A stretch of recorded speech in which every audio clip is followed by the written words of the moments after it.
Hello, నమస్తే. Welcome to the federal Andhra Pradesh. ప్రజాస్వామ్యంలో ప్రశ్నించడం ఓ హక్కు, కానీ ఈవేళ ఆ హక్కుకే సంఖ్యలు పడుతూ ఉన్నాయి. కటకటాల వెనక్కి నెడతా ఉన్నారు.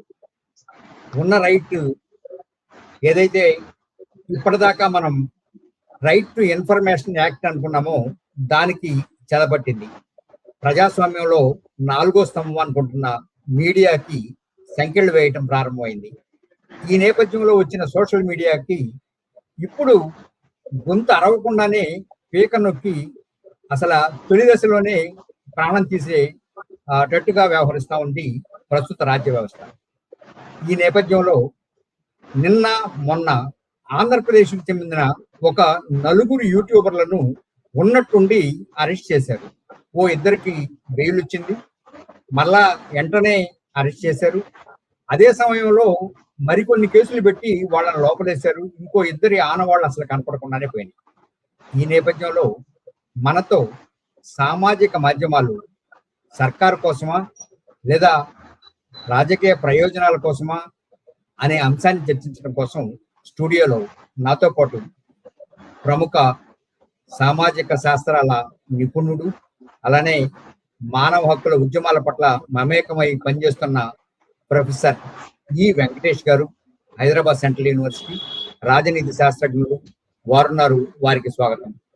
అలానే అసలు జర్నలిజంలో ఈ తరహా జర్నలిజం ఎందుకు వచ్చింది, దాని పుట్టుపూర్వోత్తరాలు ఏంటి, భవిష్యత్తు ఏంటి చర్చించడం కోసం మనతో పాటు ఉన్నారు senior journalist, Andhra Pradesh working journalist federation రాష్ట్ర ప్రధాన కార్యదర్శి జి ఆంజనేయులు గారు. వారికి స్వాగతం.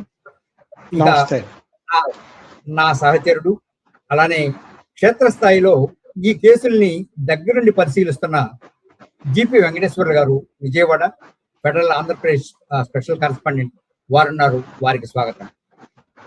వెంకటేష్ గారు, నేను మీతో ఈ చర్చను ప్రారంభించాలనుకుంటున్నాను.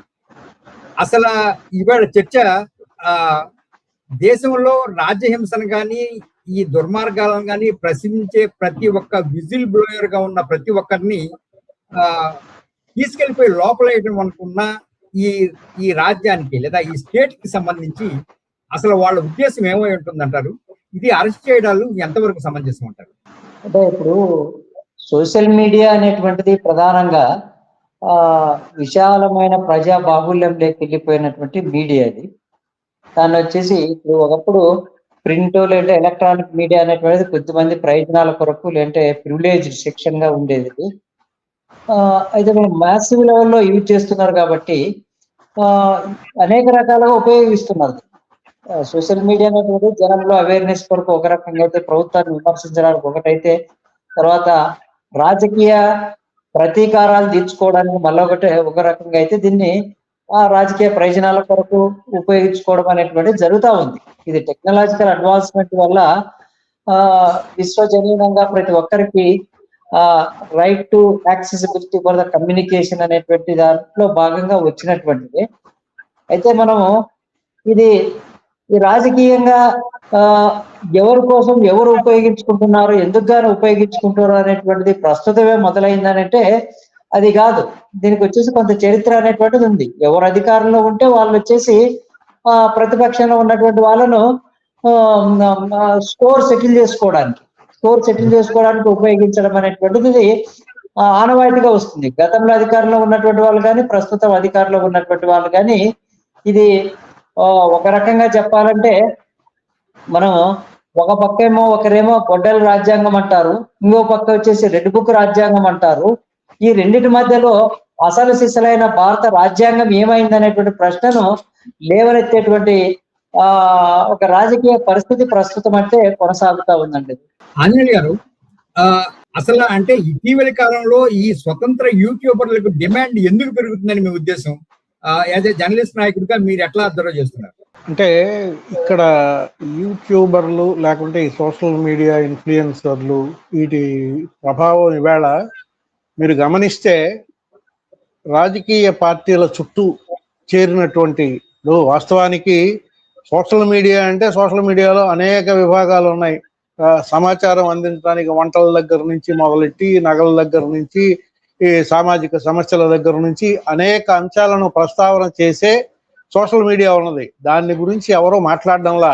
సమస్య ఈవేళ వచ్చేసరికి ఎక్కడొచ్చిందంటే ఈ ఇన్ఫ్లుయెన్సర్లు అనే పేరుతో నడుస్తున్న విభాగాలు ఇవన్నీ కూడా వీళ్ళు ప్రత్యేకించి ఆయా రాజకీయ పార్టీలకు తొత్తులుగా వాళ్ళ అనుచరగణంగా వాళ్ళ కోసం పనిచేస్తున్నారు. అది అధికార పార్టీయా, ప్రతిపక్షమా, మరో పక్షమా, ఏ పక్షమన్నా కావచ్చు. ఈ రాజకీయ పార్టీల చుట్టూ ఉన్న వాళ్లకు అవసరమైనటువంటి వాళ్ళ రాజకీయ అవసరాలు తీర్చడానికి పనిముట్లుగా ఉపయోగపడుతున్నారు. ఇది ఇక్కడ సమస్య. వాళ్ళతోనే అది సమస్య వచ్చినా లేకుంటే మరొకటి వచ్చినా ఇప్పుడు వాళ్ళ నుంచే ఇప్పుడు ఇది దాని చుట్టూ విషయం ఉన్నది తప్ప మరొకటి కాదు.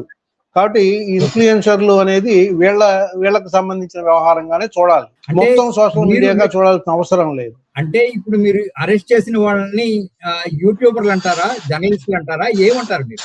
అంటే ఈవేళ ఈ జర్నలిస్ట్ అర్థం మారిపోయింది. కారణం ఏమిటి అంటే ఇదివరకు జర్నలిస్ట్ అంటే వర్కింగ్ జర్నలిస్ట్ యాక్ట్ ఒకటి ఉండేది.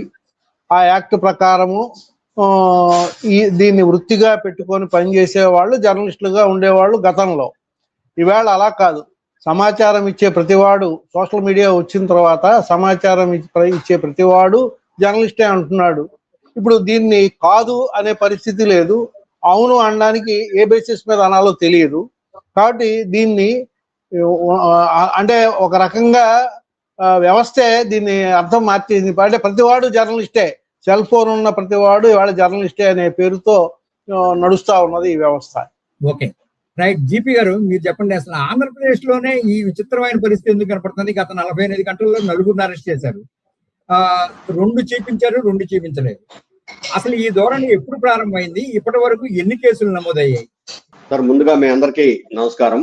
ఈ ధోరణి గత ప్రభుత్వంలోనే చిన్నగా స్టార్ట్ అయింది. ఈ ప్రభుత్వంలో పీక్ లెవెల్కి వెళ్ళిపోయింది. ఈ ప్రభుత్వము వచ్చిన మొదటి నుంచే ఒక సందర్భంలో ఉప ముఖ్యమంత్రి పవన్ కళ్యాణ్ గారు నా కూతుర్ల గురించి సోషల్ మీడియాలో అనుచితమైనటువంటి పోస్టులు పెట్టారు. అవి చూసి నా కూతురు బాధపడింది, ఏడ్చింది. నేనే గనక హోమ్ మినిస్టర్ గా ఉంటే వీళ్ళ సంగతి తేల్చేవాడిని అని చెప్పేసి ఇక హార్స్గా ఆయన పిఠాపురంలో మాట్లాడాడు. దాంతో ముఖ్యమంత్రి చంద్రబాబు నాయుడు రియాక్ట్ అయ్యాడు, హోంమంత్రి గారు రియాక్ట్ అయ్యారు, మిగిలిన మంత్రులు రియాక్ట్ అయ్యారు. ఇలా వీళ్ళను వదిలేస్తే లాభం లేదు, వీళ్ళ మీద చర్యలు తీసుకోవాల్సిందే అని చెప్తూ ఇక కేసులు పెట్టడం మొదలుపెట్టారు. ఇప్పటి వరకు ఈ 2 సంవత్సరాల్లో సుమారు 13,000 కేసులు నమోదైనాయి సోషల్ మీడియా వాళ్ళ మీద. 13,000? అందులో సుమారుగా ఒక 400-500 మందిని అరెస్ట్ చేశారు, వదిలిపెడుతున్నారు. ఎందుకు ఇప్పుడు నిన్న జరిగినటువంటి అరెస్టులు, నిన్న మొన్న లేదు ఈ రోజు కొనసాగుతున్నటువంటి అరెస్టుల విషయంలో కూడాను రామన్ అనే యూట్యూబర్ ను ముందు కాకినాడలో అరెస్ట్ చేశారు, కోర్టుకు తీసుకెళ్లారు, జడ్జి గారు బెయిల్ ఇచ్చి పంపించేశారు. ఆ తర్వాత వెంటనే బయటకు వస్తున్నానే ఇంకొక కేసులో మళ్ళీ సభవరం పోలీస్ స్టేషన్ కి తీసుకెళ్లి అక్కడ కేసు పెట్టేసేశారు. ఆ నుంచి మళ్ళీ జడ్జి దగ్గర తీసుకుపోతే జడ్జి గారు రాత్రిపూట వాళ్ళ వాదనలు విని బెయిల్ ఇచ్చేశారు. ఆ తర్వాత వెంటనే మళ్ళీ మచిలీపట్నంలో ఒక కేసు రెడీ చేసేసారు. ఇప్పుడు ఈ రోజు మళ్ళీ కోర్టుకు హాజరు పెడుతున్నారు. అంటే 3 రోజుల నుంచి అతను పోలీసుల మధ్యలోనే ఉన్నాడు. అంటే పోలీసులు కూడా ఏమనుకుంటున్నారంటే ప్రభుత్వం చెప్పింది కాబట్టి ఎట్టి పరిస్థితుల్లోనూ ప్రభుత్వం ఖచ్చితంగా ఇనిషియేట్ చేసిన అంశాలలో వాళ్ళను జైల్లో ఉంచాలి, కొద్ది రోజులైనా న్యాయమూర్తి చెప్పింది కూడా కరెక్ట్ కాదు అని చెప్పేసి మనం నిరూపించాలి అనే యాంగిల్లో పోతుంది. మరి అది ఎంతవరకు పోయిద్దో, ఎలా పోయిద్దో, ఏం జరుగుద్దో తెలియదు, కానీ అది సమాజానికి మంచిది కాదని అనిపిస్తోంది. సరే, యూట్యూబర్లు లేదా వాట్సాప్ మెసేజ్లు పెట్టేవాళ్ళు, లేదా ఎక్స్ లో మెసేజ్లు పెట్టేవాళ్ళు, ఫేస్బుక్ లో మెసేజ్లు పెట్టేవాళ్ళు, మన ఆంజల్ సార్ అన్నట్టు సహజంగా ఏంటంటే ఇది వంటల కాడి నుంచి మొదలైంది, రకరకాల ఎంటర్టైన్మెంట్ ప్రోగ్రామ్స్ ఇట్లాంటి మొదలైనవి.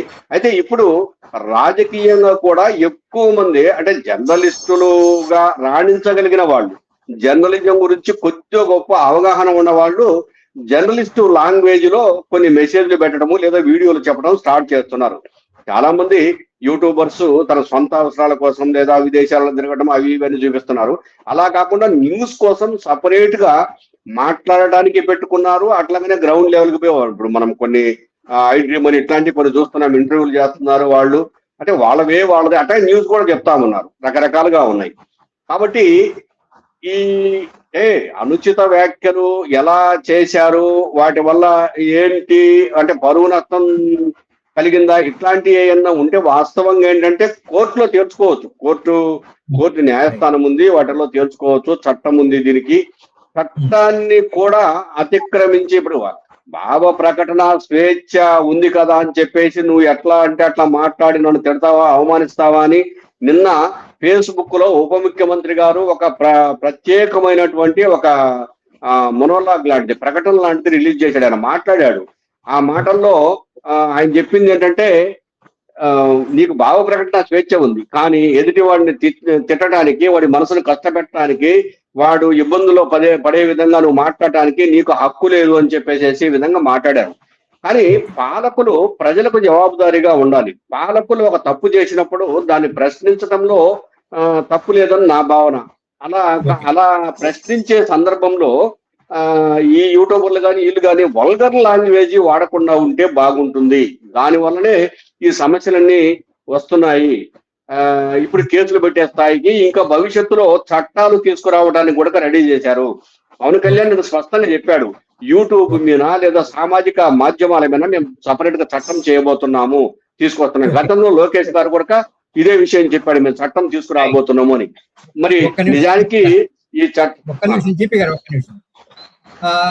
వెంకటేష్ గారు, అరెస్ట్ అనేది it's an exception, not the rule అని సుప్రీంకోర్టు ఒక కేసులో కూడా చెప్పింది. కానీ మన పోలీసులు కేసు పెట్టిన వెంటనే ఎందుకని తీసుకెళ్లిపోయి లోపల పడేస్తున్నారు? ఎందుకని చేస్తున్నారంటే బహుశా గత ప్రభుత్వంలోనే ఈ ప్రభుత్వంలోనే రాజకీయ ఒత్తిళ్లు అనేటువంటివి ఖచ్చితంగా పనిచేస్తూ ఉండొచ్చు. నిజాన్ని చెప్పాలంటే నిజంగా ఒక జెన్యూన్ గా న్యాయబద్ధంగా మామూలుగా సర్వసాధారణమైనటువంటి మనిషికి న్యాయం జరగాల్సినట్టు జరగకపోతే అప్పుడు అరెస్ట్ చేస్తున్నారా లేదనేటువంటిది అదొక సపరేట్ కేసు. కానీ ఇప్పుడు ఏమున్నది, ఇప్పుడు రాష్ట్రంలో రాజకీయ అధికారాన్ని కాపాడుకోవడానికి ఎవరికి వాళ్ళు వచ్చేసి భయాలు ఉన్నాయి.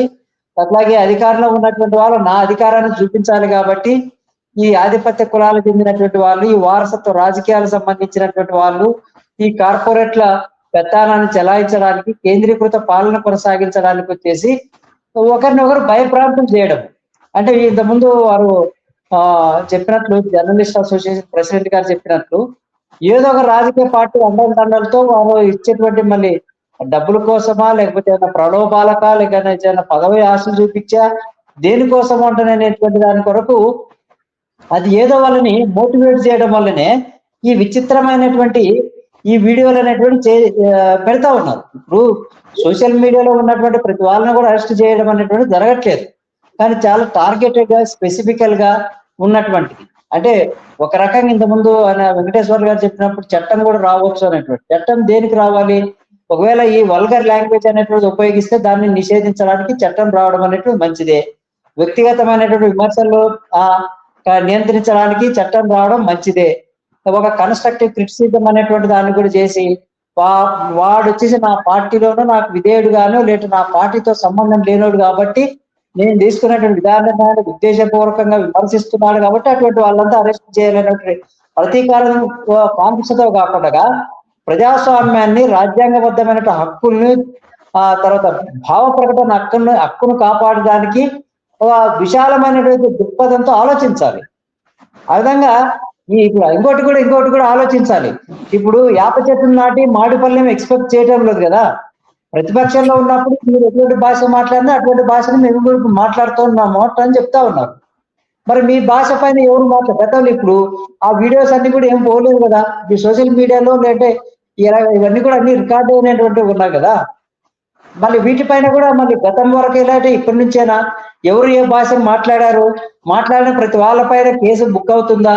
వీటన్నిటిని కూడా ఆ చట్టం పరిధిలోకి వచ్చేసి ఆలోచించాల్సినటువంటి అవసరం ఉంది కదా. అట్లాగే పోలీస్ వ్యవస్థ కూడా నిజంగా ఒక సాధారణమైనటువంటి మనిషికి అన్యాయం జరిగినప్పుడు దానికి సంబంధించినటువంటి వీడియోనో ఇన్ఫర్మేషన్ సోషల్ మీడియాలో వచ్చిందంటే తక్షణమే వెళ్ళి అక్కడ జస్టిస్ చేసే విధంగా కూడా ఉండాలి కదా. ఆ విధంగా కాకుండా రాజకీయ ఒత్తిళ్ల వల్లనే మేము పరిగెత్తుతాము, అరెస్ట్ చేస్తాం అనేటువంటిది కాకుండా నిజంగా న్యాయాలను నిజంగా ఎంతవరకు వచ్చేసి హేతుబద్ధంగా ఉంది అనేటువంటి విషయాన్ని దృష్టిలో ఉంచుకొని వాళ్ళు యాక్ట్ చేయాల్సినటువంటి అవసరం అయితే ఉందండి. ఓకే, ఆంజనేయులు గారు, నిన్న ఇవాళ అరెస్ట్ చేసిన ప్రశ్న రావణ్, కేవీఆర్ అంటే కేవీ రెడ్డి, ఈ కేసుల్ని మీరు ఎట్లా చూస్తారు? ఒక దాంట్లోనేమో విపరీతమైన బూతులు ఉన్నాయి, ఇంకో దాంట్లోనేమో విపరీతమైన విమర్శలు ఉన్నాయి. వీటిని ఎట్లా, ఈ కేస్ స్టడీస్ ని ఎట్లా చూస్తారు మీరు? అంటే ఒకటి, మీరు జర్నలిస్ట్ నాయకులుగా మీరు కొన్ని ఏ సెట్ ఆఫ్ గైడ్ లైన్స్ జర్నలిస్టులకు చెప్పాల్సిన అవసరం కూడా మీ లాంటి వాళ్ళ మీద ఉంది. అంటే వృత్తికి సంబంధించి జర్నలిజంలో ఇది ఇప్పుడు ఇవాళ నేను ఇందాక అందుకే చెప్పింది, జర్నలిజానికి యూట్యూబర్లకు లేదా సోషల్ మీడియాకు మధ్య ఉన్న రేఖ చెరిగిపోయింది.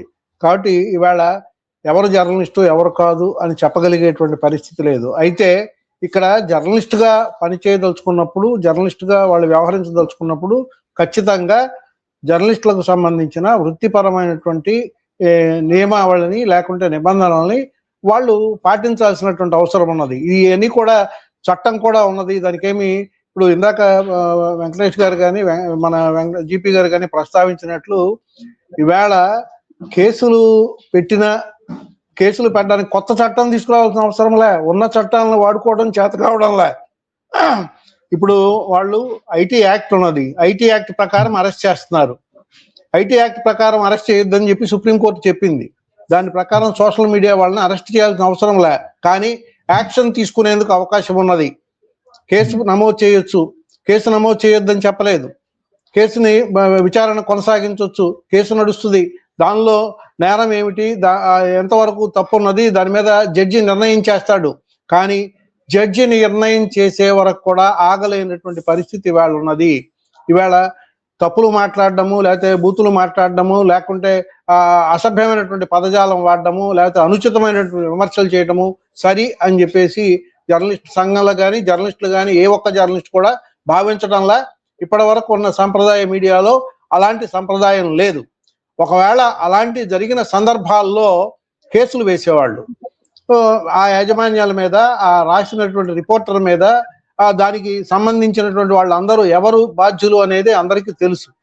ప్రింటర్, పబ్లిషర్, ఎడిటర్ దగ్గర నుంచి రిపోర్టర్ వరకు ప్రతి ఒక్కళ్ళు బాధ్యులే.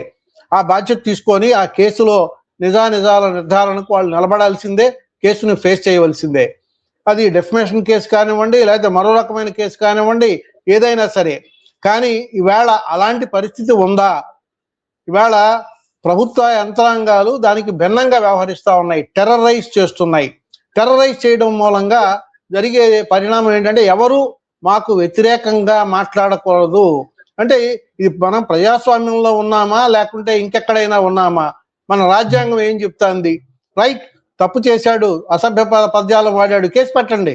కేసు పెట్టద్దు అనేది ఎవరు చెప్పట్లా. ఎందుకంటే నేను ఒక పెద్ద ఉదాహరణ చెప్పగలను. దేశంలో అత్యున్నత స్థాయిలో జర్నలిస్ట్ గా ఉన్నటువంటి ప్రవీర్ పురకాయస్థ అనే ఆయన్ని అరెస్ట్ చేశారు. ఇది ఫండ్స్, విదేశీ నిధులు ఆయన నడిపే సంస్థకు వచ్చినాయని. ఇది కూడా కారణం ఏంటంటే, కారణం పైకి చూపించిన కారణం అదైనా ఆయన కేంద్రంలో ఉన్నటువంటి ప్రభుత్వానికి వ్యతిరేకమైనటువంటి వ్యాఖ్యలు చేస్తున్నారు. ఆ వ్యాఖ్యలు ఆయన నిర్వహిస్తున్నటువంటి న్యూస్ క్లిక్ అనేటువంటి డిజిటల్ ప్లాట్ఫామ్ లో రెగ్యులర్ గా వస్తున్నాయి కాబట్టి అనేది కారణం, అసలు కారణం. కానీ ఈ పేరుతో ఆయన మీద కేసు పెడితే 7 నెలలు తీసుకెళ్లి అరెస్ట్ చేశారు, జైల్లో వేశారు, 7 నెలలు జైలు శిక్ష అనుభవించాడు, కోర్టులో కేసు నడిచింది. మొన్న నెలలోనే జూన్ లోనే ఆయన నిర్దోషి, అసలు ఇది పనికిమాలిన కేసు అని చెప్పేసి కోర్టు తీర్పిచ్చింది. అంటే పనికిమాలిన కేసు అని కోర్టే తీర్పిచ్చింది అంటే దీన్ని బట్టి ప్రభుత్వ వ్యవస్థలు ఎలాంటి కేసుల్ని ఎంకరేజ్ చేస్తున్నాయి, ఎలాంటి వ్యవస్థను ఎంకరేజ్ చేస్తున్నాయి. మరి 7 నెలల పాటు అనుసరించినటువంటి జైలు శిక్ష, దాని మూలంగా ఆ సంస్థకు జరిగినటువంటి నష్టం, ఆ సంస్థలో పనిచేసే వాళ్ళకు జరిగినటువంటి నష్టం, దీన్ని ఎవరైనా వెనక్కి తీసుకురాగలరా? తీసుకురాలేరు. కాబట్టి ఈ చట్టాన్ని అనుసరించే వాళ్ళు మరింత జాగ్రత్తగా వ్యవహరించాల్సిన అవసరం ఉన్నది. తప్పులు జరిగే దగ్గర ఉపేక్షించడం అనేది మా ఉద్దేశం కానే కాదు. కానీ ఈ తప్పులు జరిగినప్పుడు వాటిని ఎంచుకునేందుకు మార్గం ఏంటి, మనం ఎలాంటి వైఖరిని అనుసరించాలా? టెర్రరైజ్ చేయడం కాకుండా తప్పు జరగకుండా ఉండడానికి, తరువాత అలాంటి తప్పులు జరగకుండా ఉండడానికి జనాన్ని చైతన్యవంతం చేయాల్సిన అవసరం ఉంది. ఓకే, జీపీ గారు, ఇందాక మీరు ఒక విషయాన్ని ప్రస్తావించారు పవన్ కళ్యాణ్ గారి నుంచి. పవన్ కళ్యాణ్ నిన్న అదే సందర్భంలో ఒక మాట కూడా చెప్పారు. ప్రతిదానికి ఫోన్ కొట్టుకొని మా ఇళ్లలోకి వచ్చేసి, మా బెడ్రూమ్ లోకి వచ్చేసి మీరు బూతులు తిడితే మేము పడి, అసభ్యంగా తిడితే మేము చూస్తూ ఉండాలా? దాన్ని జర్నలిజం అంటారా? అలాంటి వాళ్ళు జర్నలిస్టులు అవుతారా? మరి మీరేమంటారు? ఇప్పుడు ఆయన పాలకుడు అన్న తర్వాత ప్రజలకు జవాబుదారీగా ఉండాలి. పాలకుడు ఏమి చేస్తున్నాడో ప్రజలకు తెలియాలి. నేను దాక్కుంటాను, లోపల ఉంటాను, బెడ్రూమ్ లో ఉంటాను, బయటికి రాను అంటే కుదరదు. ఆయన నిజంగా అయ్యా నా భార్య పిల్లలతో ఆయన ఏమంటున్నారంటే మీరే బెడ్రూమ్ లోకి దూరుతున్నారు అంటున్నారు. అదే ఆయన నిజంగా ఆ ప్రైవసీ కోసం అయ్యా నా భార్య పిల్లలతో నేను బెడ్రూమ్ లో ఉన్నాను, కాసేపు అన్నం తింటున్నాను, ఇక్కడ రామాకండ్రా అని చెప్తే ఎవడు పోడు. అక్కడ ఏదో రాజకీయ వ్యవహారాలు నడుస్తున్నాయి, ఈ ప్రజలకు తెలియాల్సిన అవసరం ఉంది అనుకున్నప్పుడు మాత్రమే జర్నలిస్టులు అక్కడికి పోతారు. మిగిలిన అంశాలలో అక్కడికి పోరు. అది తప్పనిసరిగా జర్నలిస్టులు పాటిస్తున్నారని నేను అనుకుంటున్నా. మరి యూట్యూబర్లైనా కూడాను అలాగే ఉంటుంది. అసలు యూట్యూబర్లని ఈ రోజులలో ఎవరు సార్ పర్మిషన్ లేకుండా లోపలికి రానిచ్చే వాళ్ళు ఎవరు? ఇప్పుడు ఒక వారం రోజుల క్రితము నేను జనసేన ఆఫీస్ దగ్గర ఆఫీస్ జస్ట్ వీడియో తీసుకుందామని పోయాను. జనసేన కార్యాలయం చుట్టూ సెక్యూరిటీ ఉంది. ఆ సెక్యూరిటీ వాళ్ళు మేము మెయిన్ రోడ్డు మీద హైవే మీద పెట్టి చిన్న వీడియో తీస్తుంటే ఎందుకు తీస్తున్నావు, పర్మిషన్ ఉందా నీకు అని చెప్పేసి అడుగుతున్నారు. ఎక్కడ రాణిస్తున్నారు? ఇవన్నీ నమ్మటానికి లేదు, నమ్మశక్యం కానీ మాటలే తప్ప ఇది నమ్మటానికి లేదు. ఆయన బెడ్రూమ్ లోకి పోయింది లేదు, వీడియోలు తీసింది లేదు. అట్లా అని ఇప్పుడు ముఖ్యమంత్రి ఇంతకు ముందు మాజీ ముఖ్యమంత్రిగా ఉన్నటువంటి చంద్రబాబు నాయుడు వాళ్ళ సతీమణి మీద వ్యాఖ్యలు చేశారని ఏడ్చారు. పార్టీ కార్యాలయంలో ఉండి ఏడ్చారు. అసెంబ్లీ వేదిక చేశారని ఏడ్చారు. సరే, వాళ్ళ మీద కక్ష తీర్చుకున్నారు, మనకు కనపడింది. వాళ్ళను జైలు పాలు చేశారు, ఒకరిద్దరిని జైలు పాలు చేశారు. అంటే కక్షా రాజకీయాలే ఎక్కువగా కొనసాగుతున్నాయి. ఒకవేళ మహిళలను ఇంకొకరినో వేదిక చేసుకొని అవమానించే విధంగానో లేకపోతే ఆ పరువుకు నష్టం కలిగించే విధంగానో మాట్లాడటం కూడా కరెక్ట్ కాదు. సద్విమర్శ అనేది చేయాల్సిందే. ప్రభుత్వాన్ని ప్రతిరోజు అవసరమైతే ప్రశ్నించాల్సిందే. ప్రజల కోసం ఏమి చేస్తున్నారో ఈ యూట్యూబర్లు కానీ మిగిలిన సోషల్ మీడియాని యూజ్ చేసుకునే వాళ్ళు కానీ తెలియజెప్పాలి. అలా తెలియజెప్తే బాగానే ఉంటది. కానీ అసలు ఇప్పుడు ఆంజనేయులు సార్ చెప్పినట్టు ఒక చట్టం ఉంది. ఈ రాష్ట్రంలో ప్రజెంట్ పత్రికలు కరపత్రాలుగా ఉన్నాయి, కొన్ని టీవీ ఛానళ్ళు కరపత్రాలుగా ఉన్నాయి. ఒక పార్టీకి మనం అమ్ముడు పోయాము అనే మాట అనకూడదు, కానీ ఒక పార్టీకి అనుబంధ సంస్థల్లాగా పనిచేస్తున్నాయనేది యాజ్ ఏ జర్నలిస్ట్ గా నేను నా వరకు స్పష్టంగా చెప్పగలను. ఇప్పుడు మనం ఈనాడునే తీసుకుందాము. కొన్ని వార్తలు ఇంపార్షియల్ గా ఉన్నప్పటికీ కొన్ని వార్తలు దాదాపు 95% తెలుగుదేశం పార్టీకి అనుకూలంగా ఉంటున్నాయి. అట్లాగనే సాక్షి పత్రికను తీసుకున్నాము. అసలు సాక్షి పత్రిక అయితే కేవలము కరపత్రం లాగానే వాళ్ళ పార్టీ కార్యక్రమాలు ఏమి చేస్తుందో ఆ పార్టీ కార్యక్రమాలను మాత్రమే ప్రచురిస్తుంది. అందుకే సర్క్యులేషన్ కూడా 14 లక్షల నుంచి పడిపోయింది. ఇప్పుడు పత్రికలు చదివే వాళ్ళ సంఖ్య తగ్గిపోయింది. ఎందుకంటే 2 పేపర్లు 3 పేపర్లు చూడాల్సి వస్తుంది. అంటే ఏ పార్టీలో ఏం జరుగుతుంది, రాజకీయాలు ఏం జరుగుతున్నాయి, పాలన ఎలా జరుగుతుంది అంటే ఒక పేపర్ను చూస్తే అతను మోసపోతాడు. అందుకని 2వ పేపర్ కూడా చూడాల్సి వస్తుంది. ఇటువంటి పరిస్థితుల్లో యూట్యూబర్లు ఉండాలి, సోషల్ మీడియా ఉండాలి, సరైన పందాలో ప్రశ్నించాలి. పోలీసుల వ్యవహార శైలి ఇప్పుడు ఆ లక్ష్మణ్ని ఎట్లయితే ఎంటబడి ఒకటి మీద కేసు పెడుతున్నారో బెయిల్ ఇచ్చినా కూడా ఇలాంటి వ్యవహారాన్ని పక్కన పెట్టాలి. ప్రభుత్వం చెప్పిందని చెప్పేసి జైల్లో పెట్టడం కోసం చేసే ప్రయత్నం మంచిది కాదు. ఇటువంటి ప్రయత్నాలు పాలకులకు చెడ్డ పేరు తెస్తాయి తప్ప పాలకులు మంచివాళ్ళు, ప్రజల కోసం పనిచేస్తున్నారు అని అనిపించుకోవు. దీన్ని దృష్టిలో పెట్టుకోవాలి పాలనా యంత్రాంగం. ఓకే, అంటే ఇది ప్రస్తుతం డిజిటల్ యుగం. గతంలో అంటే పత్రికలు టీవీలకే పరిమితం అయిపోయి సామాన్యుడి సమస్యలను బయటకు వచ్చాయి. ఇప్పుడేమో వాళ్ళకి కావాల్సిన అంశాలు మాత్రమే బయటకు వస్తున్నాయి, లేదా పెట్టుబడిదారులకు లేదా ఇందాక మీరు చెప్పిన కార్పొరేట్ లాంటి వాళ్ళకే వస్తున్నాయి.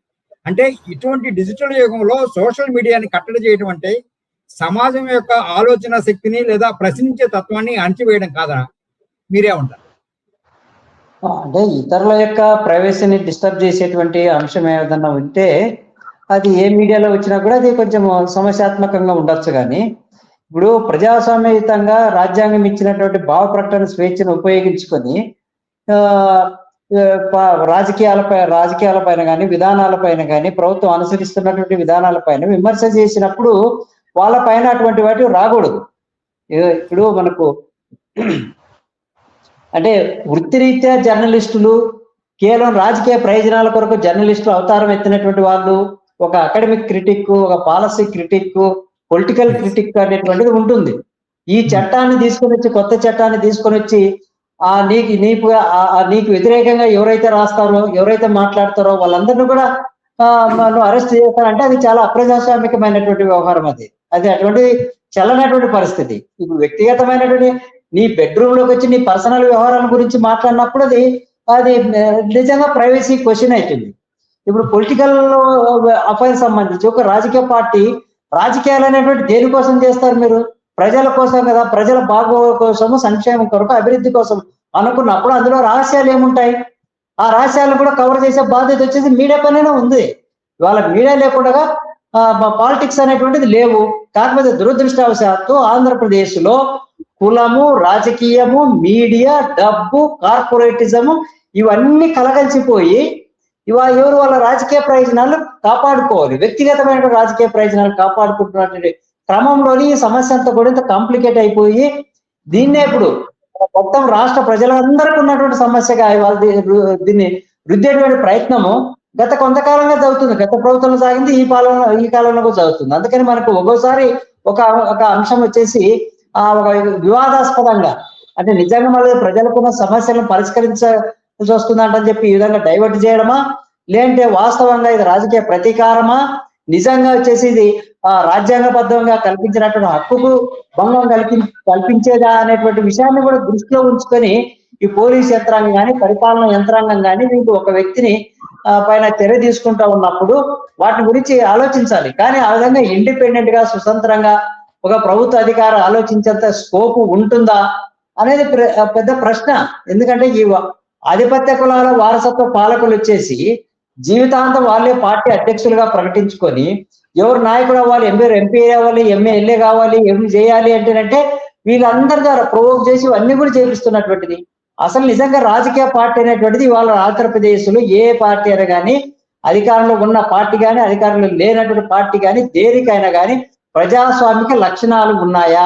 రాజ్యాంగబద్ధము ఒక రాజకీయ పార్టీ అంటే రిప్రజెంటేషన్ ఆఫ్ పీపుల్స్ యాక్ట్ అనేటువంటి దాని ప్రకారం ఇచ్చినటువంటి నిర్వచనం ప్రకారం వచ్చేసి ఆంధ్రప్రదేశ్ లో రాజకీయ పార్టీలు అనేటువంటి ఉన్నాయనేటువంటి ఒక పెద్ద ప్రశ్న. అసలు నిజంగా ప్రజాస్వామ్యంగా రాజకీయ పార్టీలు అయితే మళ్ళీ కొన్ని 2-3 ఆధిపత్య కులాల చేతుల్లోనే కేవలం వారసత్వ రాజకీయాలు అండి. మొత్తం ఇవాళ ఆంధ్రప్రదేశ్ అంటే వారసత్వ రాజకీయాలకి ఒక ప్రయోగశాల అయిపోయింది. 40% పైగా, ఇంకా గ్రామ పంచాయతీ నుంచి మనం రాష్ట్ర శాసనసభ వరకు తీసుకుంటే ఈ 60-70% వారసత్వ బ్యాక్గ్రౌండ్ ఉన్నటువంటి వాళ్ళు. ఇప్పుడు అధికారికంగా అసోసియేషన్ ఫర్ డెమోక్రటిక్ రిఫార్మ్స్ వాళ్ళ ప్రకారము 40% వారసత్వ బ్యాక్గ్రౌండ్ తో ఎన్నికైనటువంటి వాళ్ళు శాసనసభ్యులు, పార్లమెంట్ సభ్యులు అంటూనే ఉన్నారు. మరి ఇది ఏ ప్రజాస్వామిక సూత్రం ప్రకారం వచ్చేసి అది వైఎస్ఆర్సీపీనా, లేదంటే టీడీపీనా, జనసేననా, లేదంటే భారతీయ జనతా పార్టీ అనేటువంటి పార్టీలకు అతీతంగా ఆలోచించినప్పుడు నిజంగా ఆంధ్రప్రదేశ్ రాజకీయాలకు వచ్చేసి ఎంతవరకు ప్రజాస్వామ్యయుతంగా, రాజ్యాంగబద్ధంగా ఉన్నది అనేటువంటిది ఒక పెద్ద ప్రశ్న.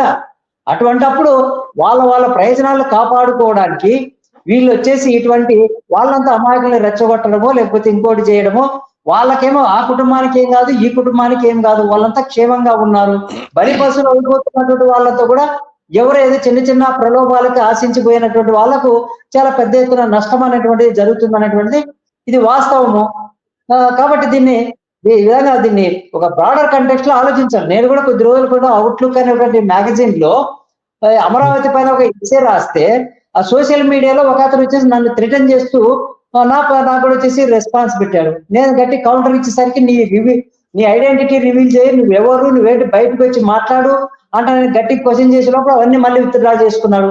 నేను తీసుకొని పోయి పోలీస్ స్టేషన్ లో కేసు పెడతాను అనేసరికి అవుట్లుక్ లాంటి ఇంగ్లీష్ మ్యాగజైన్ లో, ఇంటర్నేషనల్ పేరున్నటువంటి మ్యాగజైన్ లో ఒక సెంట్రల్ యూనివర్సిటీ ప్రొఫెసర్ రాస్తే కూడా నేను రాయలసీమ వాసిని, రాయలసీమకు వచ్చేసి అన్యాయం చేస్తున్నారు మీరు, రాయలసీమలో ఉన్నటువంటి రాష్ట్ర మానవ హక్కుల కమిషన్ ని కోస్టల్ ఆర్డర్ తరలించుకుపోయారు, నేషనల్ లా యూనివర్సిటీ తరలించుకుపోయారు. ఇక్కడున్న మాకు వచ్చేసి రాయలసీమ కరువు ఉంది, కరువు ప్రాంతానికి కావాల్సిన అభివృద్ధి కార్యక్రమాల్లో మీరు యంత్రాలను ఉపయోగిస్తున్నారు, మనుషులకు వచ్చేసి కూలీలకు వేతనాలు ఇవ్వాలంటారని ఈ విధంగా క్రిటిసైజ్ చేస్తే కూడా మీరు రిటర్న్ చేస్తారంటే ఇది ఎక్కడ ప్రజాస్వామ్యం ఇది?